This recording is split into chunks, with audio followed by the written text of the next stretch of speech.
போர் அடிக்கும் நினைச்சேன். ஆனா சீக்கிரம் ஒரு ஆச்சரியம் எனக்கு வந்தது. அந்த இரவு இருக்கும் பொழுதுதான் ரொம்ப முக்கியமான நேரம். அது என்னன்னா, அப்போதான் அந்த பாட்டுக்காரன் கதை சொல்றவா எல்லாம் வெளியே வந்து பாடுறாங்க. அத ரொம்ப பார்க்கறதுக்கு கேட்கறதுக்கு ரொம்ப அருமையானது இருந்தது. அப்புறம் அது ஒரு வழி நினைச்சேன். இந்த கொங்கு நாடு வழக்கம் சொத்து ராமசாமியும் பழனிசாமியும் தான் நல்லா பாடுவார். அப்புறம் நான் கேட்டேன், எந்த கதை உங்க இஷ்டமான முக்கியமான கதை? எல்லாரும் சொன்னாங்க, அண்ணன்மார் கதை தான் நாம முக்கியமான கதை.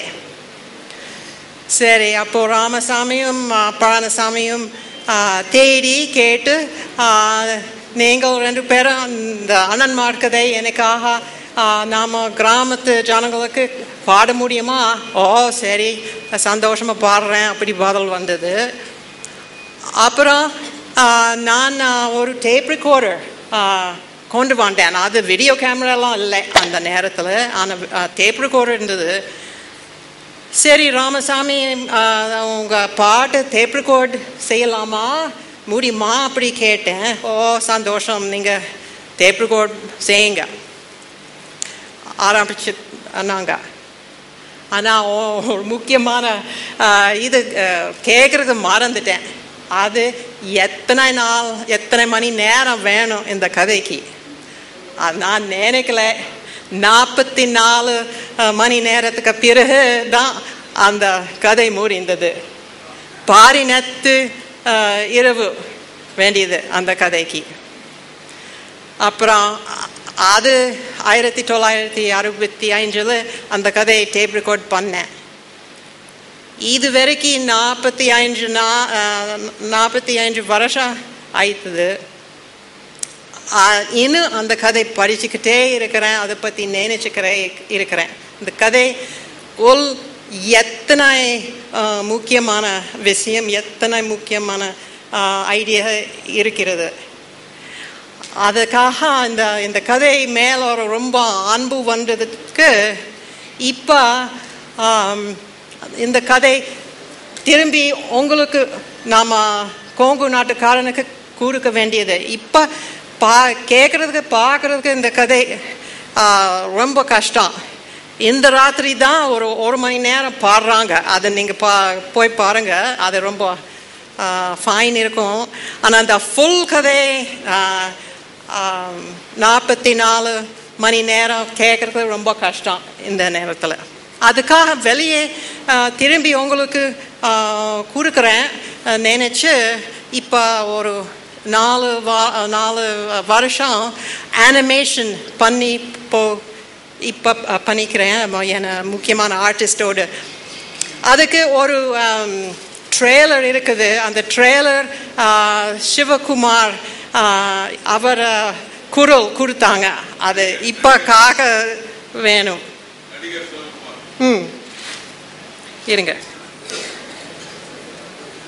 ஆடியோ மேலே போங்க.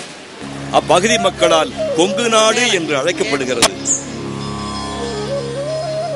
சான்றோர்களாலும் புலவர்களாலும் பொன்னிவள நாடு என பெருமையோடு புகழப்படுகிறது.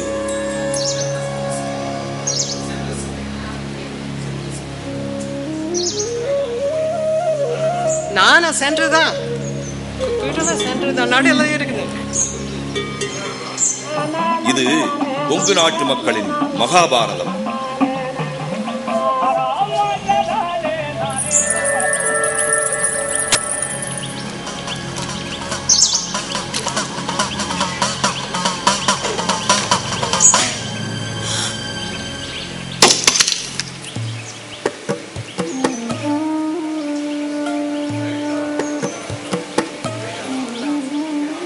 லைட் ஆஃப் பண்ண முடியாது சொன்னாங்க, மன்னிக்கணும்.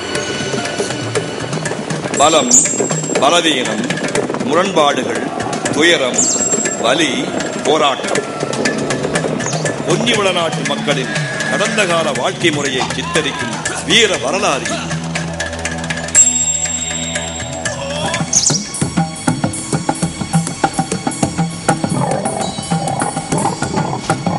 உன்ன மாதிரி ஒரு குட்டி ஜந்துவால என்ன வீழ்த்த முடியும்னு நினைக்கிறியா?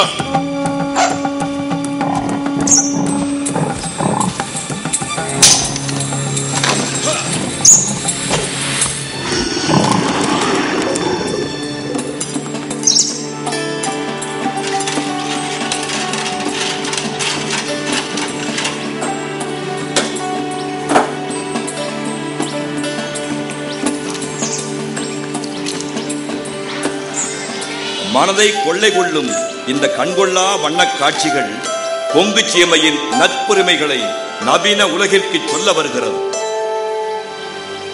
காதல், கவிதை, இசை, பாடல் என கொங்கு நாட்டிற்கே உரிய ஒப்பற்ற கலாச்சார பாரம்பரியத்தை கலந்து சொல்லும் காவியம் இது.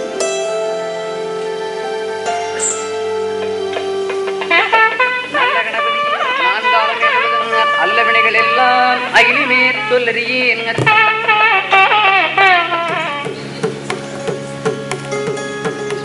தேவி செல்லாத்தாவும் பகவான் விஷ்ணுவும் இக்காப்பியத்தில் முக்கியமானதொரு பங்கு வகிக்கின்றனர். ஒன்றா இரண்டா 3 தலைமுறையினரின் பங்காளி போராட்டம். மன்னா, எங்க நிலத்தை நாங்க விட்டு கொடுக்க மாட்டோம். எங்க முன்னோர்கள் தலைமுறை தலைமுறையா வாழ்ந்த பூமி இது.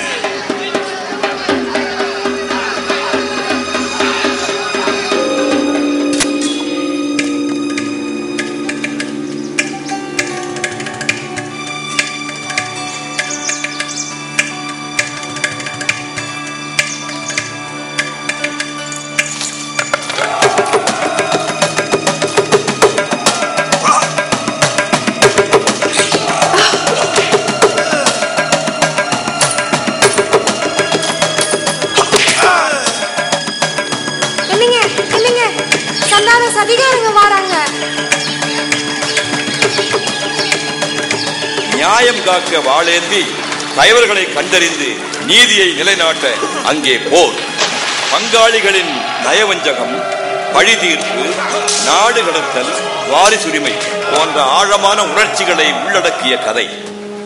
நீங்க உயிரோட திரும்பி வரமாட்டீங்கன்னா எனக்கு நல்லா தெரியும்.